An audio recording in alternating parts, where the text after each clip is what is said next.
അസ്സലാമു അലൈക്കും വറഹ്മത്തുള്ളാഹി വബറകാതുഹു. എല്ലാവർക്കും യൂസുഫ് മുസ്ലിയാർ യൂട്യൂബ് ചാനലിലേക്ക് സ്വാഗതം ചെയ്യുകയാണ്. ആദ്യമായി നമ്മുടെ വീഡിയോ കാണുന്ന ആളുകൾ ഒന്ന് സബ്സ്ക്രൈബ് ചെയ്യുക, അതോടൊപ്പം ബെല്ലൈക്കൺ അമർത്തുക. എന്നാൽ മാത്രമേ ഞാൻ ചെയ്യുന്ന വീഡിയോകൾ നിങ്ങൾക്ക് നോട്ടിഫിക്കേഷനായി ലഭിക്കുകയുള്ളൂ. നിങ്ങൾക്ക് ഇഷ്ടപ്പെടുകയാണെങ്കിൽ ലൈക്ക് അടിക്കുക. നിങ്ങളുടെ വിലയേറിയ കമൻറ്റുകൾ നിങ്ങൾ സന്ദേശമായി രേഖപ്പെടുത്തുക. അതുപോലെ നമ്മുടെ ഈ ചാനൽ മറ്റുള്ള ആളുകളിലേക്ക് ഉപകാരപ്പെടാൻ വേണ്ടി എത്തിച്ചു കൊടുക്കുക, ഷെയർ ചെയ്യുക. അല്ലാഹു തആല നമ്മുടെ എല്ലാ സൽക്കർമ്മങ്ങളും സ്വീകരിക്കുമാറാകട്ടെ. ഇന്ന് നമ്മൾ ചർച്ച ചെയ്യുന്നത് സിഹ്റുൽ മറദിനെ കുറിച്ചാണ്. എന്താണ് ഈ സിഹ്റുൽ മറദ് എന്ന് പറഞ്ഞാൽ? അത് ചില രോഗങ്ങൾ ഉണ്ടാക്കാൻ വേണ്ടി ചെയ്യുന്ന സിഹിർ. ചില ആളുകൾക്ക് പലവിധ രോഗങ്ങൾ ഉണ്ടാക്കാൻ വേണ്ടി ചെയ്യുന്ന സിഹിറിനാണ് സിഹ്റുൽ മറദ് എന്ന് പറയുന്നത്. സിഹ്റുൽ മറദ് പിടിപെട്ടാൽ പല രോഗലക്ഷണങ്ങളും സംഭവിക്കാറുണ്ട്. ആദ്യം മനസ്സിലാക്കണം, നമുക്ക് എല്ലാ അസുഖങ്ങളും വന്നാൽ പരിസരത്തുള്ള അതെല്ലാം നല്ല ഹോസ്പിറ്റലിൽ പോയി ഡോക്ടറെ കാണിക്കുക, അവിടെ ചികിത്സിക്കുക. കാരണം നമ്മുടെ ചികിത്സ വൈകുന്തോറും അപകടത്തിലേക്ക് പോകാനുള്ള സാധ്യതയുള്ളത് കൊണ്ട് ശാരീരികമായ അസുഖങ്ങൾ നേരിടുന്ന ആളുകൾ ഡോക്ടറെ തന്നെ കാണിച്ച് അതിനുള്ള പരിഹാരം കണ്ടെത്തുക. ഡോക്ടറെ കാണിച്ചിട്ടും വൈദ്യന്മാരെ സമീപിച്ചിട്ടും മറ്റു മാർഗങ്ങളൊക്കെ ചെയ്തിട്ടും കണ്ടുപിടിക്കാനാകാത്ത രോഗങ്ങളാണെങ്കിൽ അതിന് ചില കാരണങ്ങൾ ഉണ്ടാകാം. എല്ലാം സിഹിർ കൊണ്ടാണെന്ന് തെറ്റിദ്ധരിക്കാൻ പാടില്ല. എന്നാൽ സിഹിർ കൊണ്ടും എന്താവാം, ചില രോഗങ്ങൾ വരാം. ആ രോഗങ്ങൾ എന്തൊക്കെയാണ്? കാരണം കണ്ടെത്താനാകാത്ത വേദനകൾ, അതായത് എവിടെയും വീണതായി ഓർക്കുന്നില്ല, അതല്ലെങ്കിൽ എവിടെയും അടി കിട്ടിയതോ മറ്റുമായുള്ള ഓർമ്മയില്ല, അതല്ലെങ്കിൽ വേറെ ഏതെങ്കിലും തരത്തിൽ വേദനകളില്ല. ചില ആളുകൾക്ക് പനി വന്നാൽ ചിലപ്പോൾ കൈകാലുകൾ വേദന ഉണ്ടാകാം. അങ്ങനെയുള്ള സാഹചര്യങ്ങളൊന്നുമില്ല. ചില ആളുകൾ കാല് അനക്കാതെ നടക്കാതെയൊക്കെ ആകുമ്പോഴും വേദനകൾ ഉണ്ടാകാം. അങ്ങനെയൊന്നും അല്ലാതെ തന്നെ വേദനകൾ ഉണ്ടാകുക, അത് സിഹിറിൻ്റെ ലക്ഷണത്തിന് സാധ്യതയുള്ളതാണ്. ഇനി വേറൊന്ന്, ഡോക്ടർമാർ എത്ര കണ്ടുപിടിക്കാൻ ശ്രമിച്ചിട്ടും ചില രോഗങ്ങൾ കണ്ടുപിടിക്കാൻ പറ്റാത്ത അവസ്ഥ, അതും ചിലപ്പോൾ സിഹിർ ബാധിച്ചതാകാം.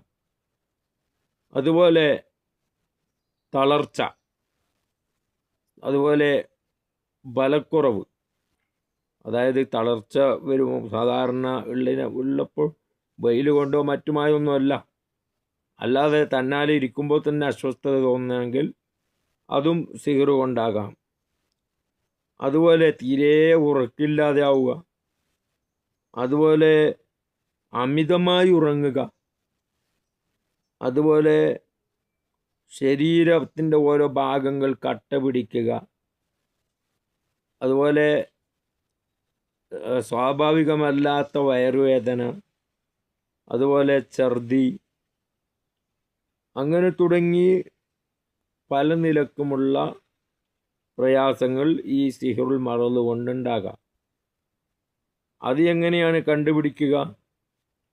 അത് ഇതുപോലെ തന്നെ ഞാൻ പറഞ്ഞ പോലെ കണക്കും മറ്റുമായൊക്കെ കണ്ടുപിടിക്കാം. അപ്പോൾ ഞാൻ മനസ്സിലാക്കേണ്ടത്, ഡോക്ടറെ കാണിക്കേണ്ട വിഷയങ്ങൾ ഡോക്ടറെ തന്നെ കാണിക്കുക. ഏത് വഴിയായാലും അത് അല്ലാഹു തന്നെ മാറ്റണം. ഖുർആൻ കൊണ്ട് എല്ലാത്തിനും മരുന്നുണ്ട്. പക്ഷേ ഇന്നത്തെ കാലത്തിൽ നമ്മളെപ്പോലുള്ള ആളുകൾക്ക് ഈമാനൊക്കെ കുറഞ്ഞതുകൊണ്ട് നമ്മൾ ഡോക്ടറെ കാണിക്കലാണ് ഏറ്റവും നല്ലത്. ആത്മീയമായ രോഗമാണെങ്കിൽ, ഇതുപോലെ സിഹിറുകളാണെങ്കിൽ, കണ്ണേറുകളാണെങ്കിൽ മാത്രമേ ആത്മീയമായുള്ള ചികിത്സാരികളെ സമീപിക്കാൻ പറ്റുകയുള്ളൂ. അല്ലാത്ത പക്ഷം ഡോക്ടറെ തന്നെ കാണിക്കണം. വൈകിപ്പോകും തോറും നമ്മുടെ ശരീരത്തിന് അപകടം സംഭവിക്കും. അള്ളാഹു കാത്ത് രക്ഷിക്കട്ടെ. അപ്പോൾ ഇങ്ങനെയുള്ള സിഹിറുകൾ ബാധിച്ചാൽ അതിന് പരിഹാരം നമ്മൾ ചെയ്യണം. എന്താണ് അതിന് പരിഹാരം ചെയ്യൽ? വിശുദ്ധമായ ഖുർആനിലെ സാധാരണ പറയും പോലെ തന്നെയുള്ള ഒന്നാമത്തെ ആയത്തുകൾ, സൂറത്തുൽ ബഖറയിലെ ഒന്നാമത്തെ ആയത്തുകൾ, അലിഫ് ലാം മീം ദാലിക്കൽ കിതാബുൽ ലാ റൈബ ഫീഹി ഹുദൽ ലിൽ മുത്തഖീൻ എന്ന് പറയുന്ന ആയത്ത് യൂഖിനൂൻ വരെ ഓതുക ഒരു പ്രാവശ്യം. അതിൻ്റെ ശേഷം വത്തബഉമാ തത്ലു ശയാത്തീനു അലാ മുൽക്കി സുലൈമാൻ എന്ന് പറയുന്ന ആയത്ത് 102-ാമത്തെ ആയത്ത്, അത് 3 തവണ ഓതുക. അതിൻ്റെ ശേഷം ഫലമ്മ അൽഖൗ ഖാല മൂസ മാ ജിഅ്തും ബിഹി സിഹ്ർ ഇന്നല്ലാഹ സയുബ്തിലുഹു ഇന്നല്ലാഹ ലാ യുസ്ലിഹു അമലൽ മുഫ്സിദീൻ. ഇത് 3 തവണ. അതിൻ്റെ ശേഷമുള്ള 4 ആയത്തുകൾ അതും ഓതുക. അതിൻ്റെ ശേഷം അലം നശ്റഹ് ലക സ്വദറക് എന്ന് പറയുന്ന സൂറത്ത് ഓതുക. അത് 7 തവണ ഓതുക.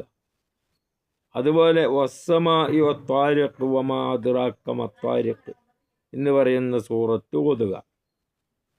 അതിൻ്റെ ശേഷം സൂറത്തുൽ മുസമ്മിൽ യാ അയ്യുഹൽ മുസമ്മിൽ ഖുമിൽ ലൈല ഇല്ലാ ഖലീല നിസ്ഫഹു അവ ഇൻഖുസ് മിൻഹു ഖലീല ഔ സിദ് അലൈഹി വറത്തിലിൽ ഖുർആന തർത്തീല എന്ന് പറയുന്ന സൂറത്ത് 1 തവണ ഓതുക.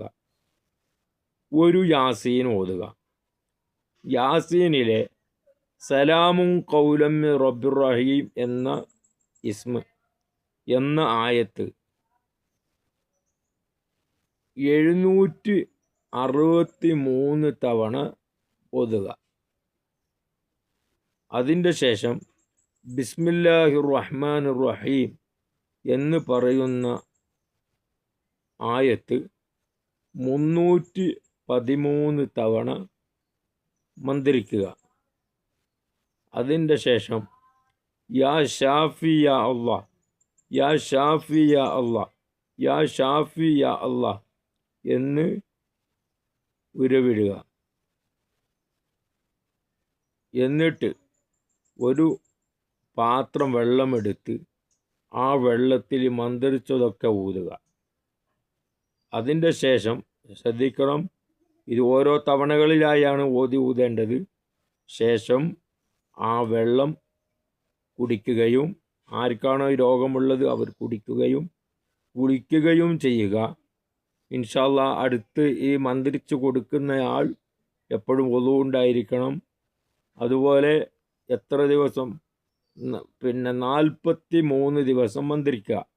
മന്ത്രിക്കുന്ന സമയത്ത് വലതു ഭാഗത്ത് മന്ത്രിച്ചതിന് ശേഷം അദ്ദേഹം കുളിച്ചു വന്നതിൻ്റെ ശേഷം വലതു ഭാഗത്ത് വാങ്കും, ഇടതു ഭാഗത്ത് ഇക്കാമത്തും കൊടുക്കുക. ഇങ്ങനെ 43 ദിവസം ചെയ്യുക. ഇൻഷാ അല്ലാഹ് സിഹ്റുൽ മറദ് ബാത്തിലാകും. ഇത് പരീക്ഷിച്ചു നോക്കുക. അല്ലാഹു തആല പൂർണ്ണമായ ശിഫ നൽകുമാറാകട്ടെ. ഇങ്ങനെയുള്ള സിഹ്ർ അല്ലാഹു തആല ബാത്തിലാക്കി തരുമാറാകട്ടെ. എല്ലാവിധ ആഫത്തുകളിൽ നിന്നും അല്ലാഹു തആല സലാമത്ത് തരട്ടെ. അസ്സലാമു അലൈക്കും.